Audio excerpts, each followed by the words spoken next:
ನಮಸ್ಕಾರ ಬಂಧುಗಳೇ.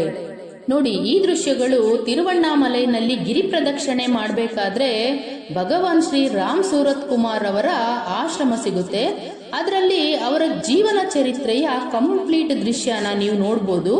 ಮತ್ತು ಭಗವಾನ್ ಶ್ರೀ ರಾಮ್ ಸೂರತ್ ಕುಮಾರ್ ಅವರು ಹುಟ್ಟಿದಾಗಿಂದನೂ ತಿರುವಣ್ಣಾಮಲೈನಲ್ಲಿ ಬಂದು ನಿಲ್ಲಿಸೋದಕ್ಕೆ ಕಾರಣ ಏನು, ಮತ್ತೆ ಅವರ ಎಜುಕೇಶನ್, ಅವರಿಗೆ ಮದುವೆ ಆಗಿದ್ದು, ಕಂಪ್ಲೀಟ್ ಡೀಟೇಲು, ಅಂದ್ರೆ ಅವರು ಜೀವನದಲ್ಲಿ ಯಾರ್ಯಾರನ್ನೆಲ್ಲ ಭೇಟಿ ಮಾಡಿದ್ರು, ಯಾರ್ಯಾರಿಂದ ಏನೇನ್ ವಿಷಯಗಳು ತಿಳ್ಕೊಂಡ್ರವರು, ಹಾಗೂ ತಿರುವಣ್ಣಾಮಲೆಗೆ ಬಂದ್ಮೇಲೆ ಏನೇನಾಯ್ತು, ಈ ತರ ಎಲ್ಲಾ ವಿಷಯನ ಕೂಡ ಅಲ್ಲಿ ನೀಟಾಗಿ ರೆಡಿ ಮಾಡಿ ಇಟ್ಟಿದ್ದಾರೆ. ನೀವು ಕೂಡ ಒಮ್ಮೆ ಈ ಆಶ್ರಮಕ್ಕೆ ಭೇಟಿ ನೀಡಿ, ನಿಮಗೂ ಕೂಡ ಈ ದೃಶ್ಯ ನೋಡಿದ್ರೆ ಅಲ್ಲಿ ಏನಾಗಿದೆ ಅನ್ನೋದು ನೀಟಾಗಿ ನಿಮ್ಗೆ ಅರ್ಥ ಆಗುತ್ತೆ. ಹಾಗೂ ಅವರ ಸಮಾಧಿ ಕೂಡ ನಿಮ್ಗೆ ಅಲ್ಲಿ ನೋಡೋದಕ್ಕೆ ಸಿಗುತ್ತೆ. ನಾನು ಫಸ್ಟ್ ಟೈಮು ಈ ಆಶ್ರಮಕ್ಕೆ ಭೇಟಿ ನೀಡಿದ್ದು, ನನಗಂತೂ ತುಂಬಾನೇ ಇಷ್ಟ ಆಯ್ತು.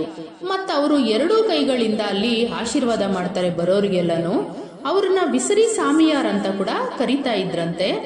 ಮತ್ತು ಅವರು ತೀರೋಗುವಂತ ಟೈಮಲ್ಲಿ ಇದ್ದಂತಹ ಮಂಚ ಕೂಡ ಅಲ್ಲಿ ಇಟ್ಟಿದ್ದಾರೆ.